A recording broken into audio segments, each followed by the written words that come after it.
지난 12일부터 시작한 문재인 정부 첫 국정감사가 오늘 종료됩니다. 13개 상임위원회에서 종합 국감을 진행하고 있는데요. 홍종학 중소벤처기업부 장관 후보자에 대한 야당의 공세도 끊이지 않고 있습니다. 국회 취재기자 연결합니다. 장하영 기자. 네, 국회 나와 있습니다. 네, 먼저 홍종학 후보자에 대한 여야의 입장 살펴보죠. 네, 자유한국당은 이미 홍 후보자가 자격이 없다며 청문회 전에 스스로 물러나야 한다는 것으로 입장을 정리했습니다. 더 나아가 문재인 정부의 인사 참사에 대해 청와대 인사라인이 책임을 지고 문 대통령이 대국민 사과를 해야 한다고 주장하고 있습니다. 국민의당과 바른정당도 지명 철회 혹은 즉각 사퇴를 촉구하고 있습니다. 말로는 특목고 폐지를 주장하면서 자기 자식은 국제중학교에 진학시켰습니다. 한마디로 위선의 국치입니다. 청문회 남은 10일 그 이후까지 비판이 끊이지 않을 텐데 계속 매를 맞고 국민의 인내심을 시험하고 하시지 마시고 조속히 정리할 것을 촉구합니다. 여당은 홍 후보자의 증여가 제도와 법의 틀 내에서 합리적인 선택이었다며 홍 후보자의 상속 증여세 인상 주장을 빌 게이츠, 워런 버핏과 비유했습니다. 또 오히려 자유한국당이 상속세와 증여세 부담 늘리는 걸 반대해왔다면서 역공을 폈습니다.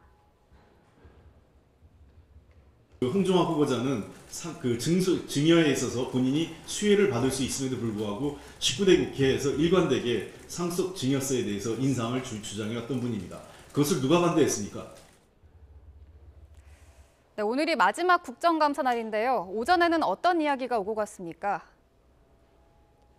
네, 환경노동위원회에서는 이 공공부문 채용 비리를 두고 여야 의원들이 설전을 벌였습니다. 먼저 자유한국당은 문재인 대통령의 아들 준용 씨의 고용정보원 특혜 취업 의혹에 대한 국정조사가 이루어져야 한다고 주장했습니다. 이에 대해 더불어민주당은 특별감사도 2번이나 한 사안이라며 강원랜드 채용 비리 의혹을 받고 있는 자유한국당 소속 권성동 법사위원장 구하기 아니냐고 반격했습니다.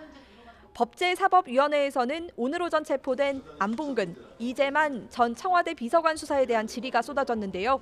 박상기 법무부 장관은 두 비서관에 대해 구속을 전제로 수사하고 있느냐는 질문에 그렇다고 대답했습니다. 또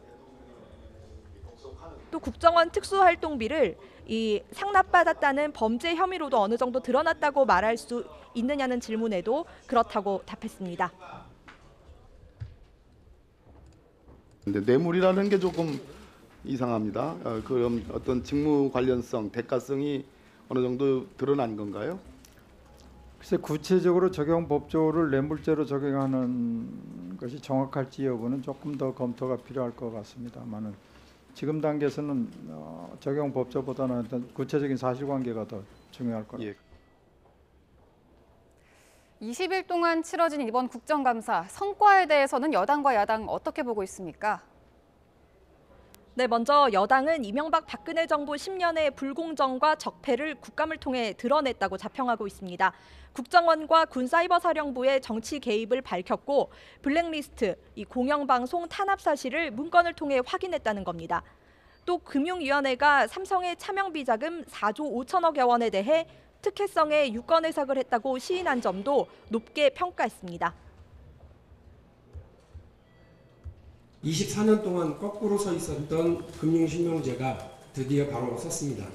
저는 어제를 93년 김영삼 전 대통령의 긴급명령에 이은 제2의 금융실명제 긴급명령일로 규정하고자 합니다. 내일 문재인 대통령이 예산안과 관련해 국회 시정연설을 하게 되는데요. 이제 여당은 예산안 통과에 전력을 할 걸로 보입니다. 반면 자유한국당은 어제부터 공영방송이 죽었다는 의미에서 상복 차림으로 국정감사를 하고 있습니다. 이번 국감 내내 문재인 정부의 공영방송 장악 시도를 부각하는 데 주력했는데 오늘 아침 회의에서도 현 정부가 한풀이식 정치 보복을 하고 있다며 국민을 편가르고 있다고 비판했습니다.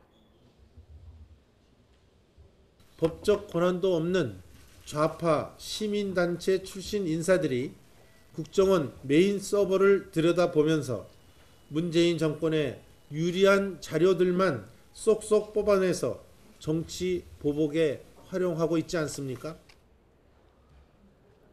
국감 기간 내내 오늘의 국감의원을 선정하며 문제 해결 정당으로서의 면모를 부각하려 한 국민의당도 적폐와 신적폐 싸움을 뛰어넘어 정책 국감을 주도했다 이렇게 자평했습니다. 바른정당은 국정감사 때 지적만 하고 후속 조치가 안 되는 경향이 있는데 이 정기국회가 끝나도 이슈를 추적해서 조치하자고 다짐했습니다. 지금까지 국회에서 YTN 장하영입니다.